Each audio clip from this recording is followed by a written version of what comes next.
This is the St. Matthew's Podcast with Father Lucio Choi and Matthew Furtado. All right. Hello, Father Lucio. Another day, another podcast. Matthew. Yes. Things are good with you? Yeah. I've been enjoying the weather. It's raining on and off today, but otherwise, I can't complain. Summer's coming. I know other parts of BC still got snow and raining, and so we're very blessed to live in Lower Mainland. Doesn't matter to me anyway, since we're stuck at home. That's true. All right. We got another special guest today. Can you tell us a little bit about her?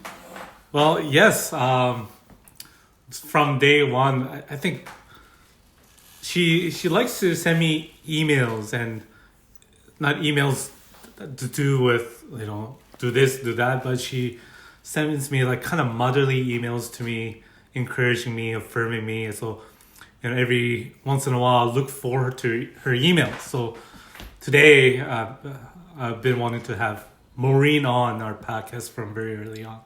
So we are happy to have Maureen on our today's episode. So welcome, Maureen, to our podcast. Hello, Hi, Maureen. Hi, guys. Hi. Glad that you like my emails, I do Father. enjoy reading yours, and it's always encouraging. And you have this. I feel like I'm getting my emails, your emails, like from my mom, and it just had a motherly affection to it. So I do appreciate very much all your emails, your encouragement. Oh, that's good. That's good. That's the intent. Oh, I'm a teacher, I didn't know that either. Yeah, there you go. It's in the genes, and it's hard to get rid of.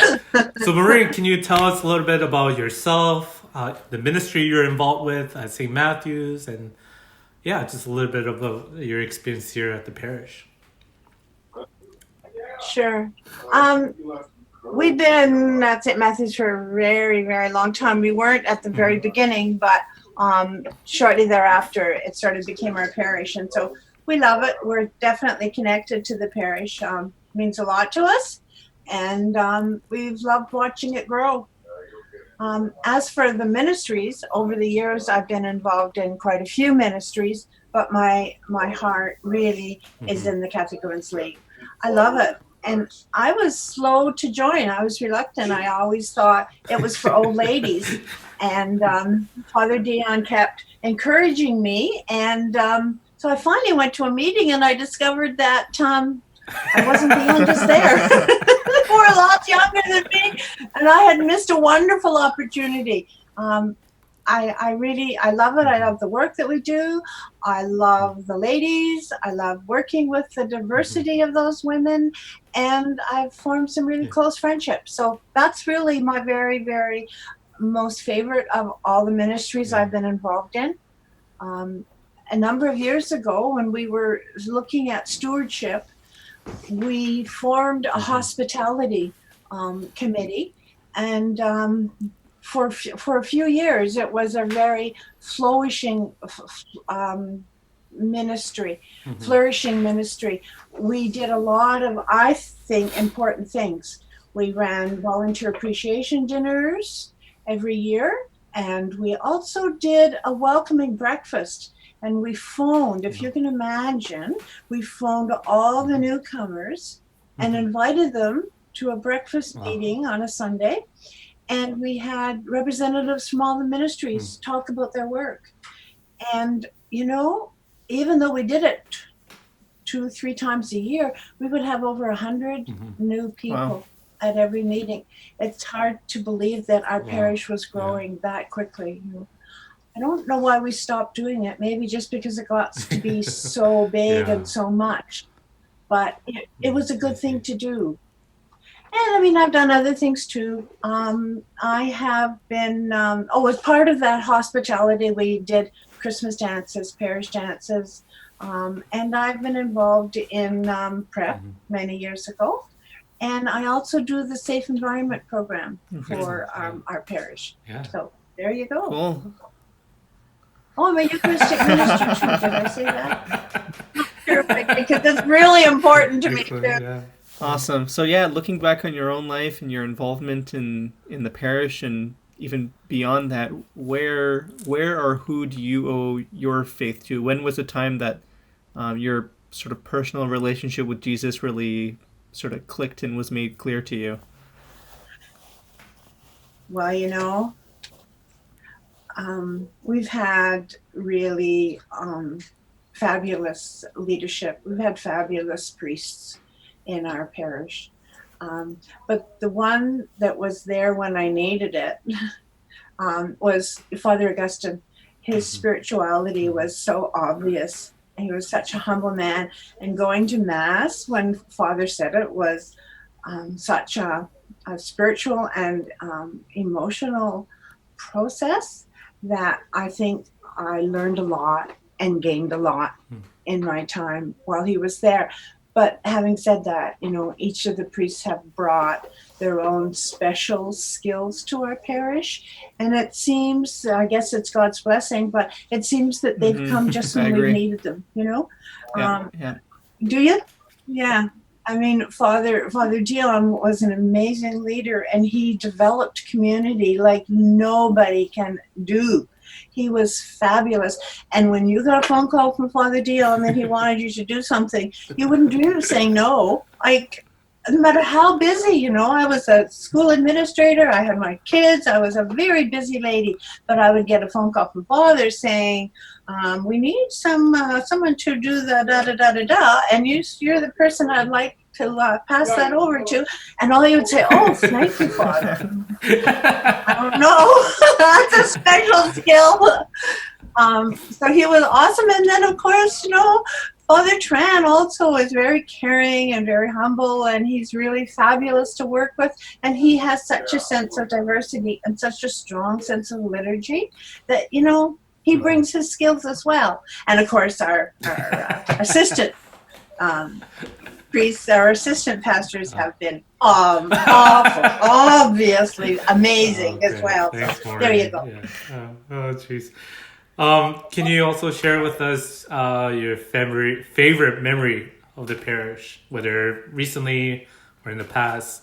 Is there like kind of one highlight or two that comes to you when you want to share about of the parish? Yeah.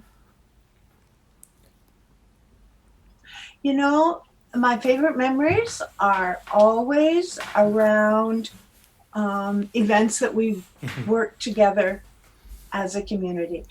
We have done some fabulous things, some really outstanding things.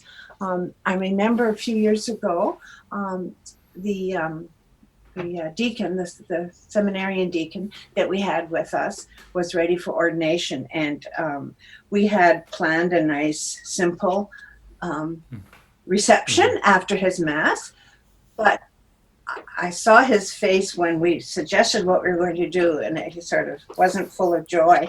And we realized he wanted something really special because he had family coming from Italy, and he wanted them to see what we could do as a parish. He was proud of us, and he wanted us to show off, And so we said, sure, we can do that. And we put together an absolutely amazing breakfast luncheon.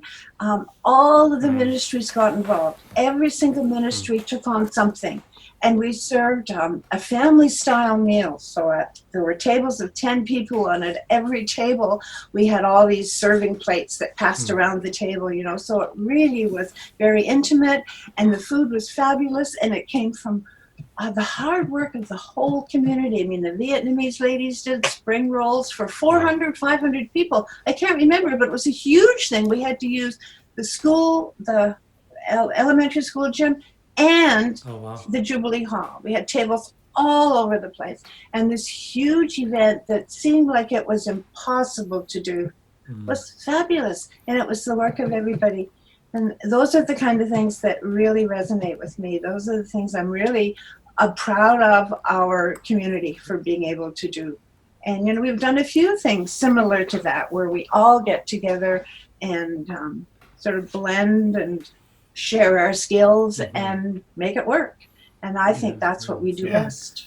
No, I agree. Yeah, some of my fondest moments of the parish in the last decade have been, receiving seminarians, turn into deacons, into priests who often celebrate their first Mass of the parish, and it is really brings out the best and almost becomes our pride and joy that we played a part in raising them up. And it feels like something to celebrate uniquely rather than just something more general like Christmas or Easter per se, right? So amazing.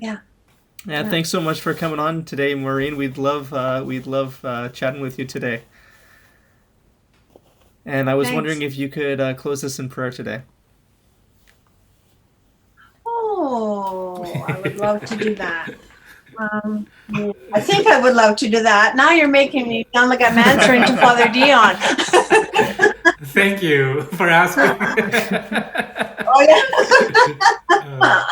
Okay, let's put ourselves in the presence of God. Heavenly Father, thank you for the many, many blessings that you've shared with us, with all of our parish. We've learned to embrace diversity. We've learned to love each other, share with each other. Let's be with us now. Let's feel your warm embrace as we go through these very troubled times, that people suffer loneliness and isolation, and we have to do our very best to respond to them, to be there for them. Thank you for the gifts of our priests, and thank you for the gift of Matthew, who has done so much for our parish, and he can do so much more because he's got years and years ahead of him. Bless all of us in our ministries. Stay with us and guide us through all of this. And may Almighty God bless you, the Father, Son, and Holy Spirit. Amen.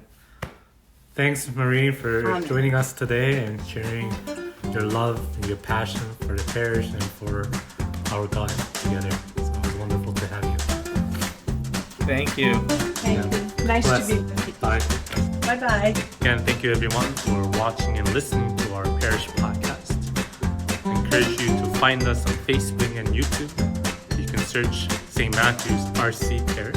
And make sure you like, subscribe, share, comment below so that you can continue to watch our podcast and live stream masses. Once again, God bless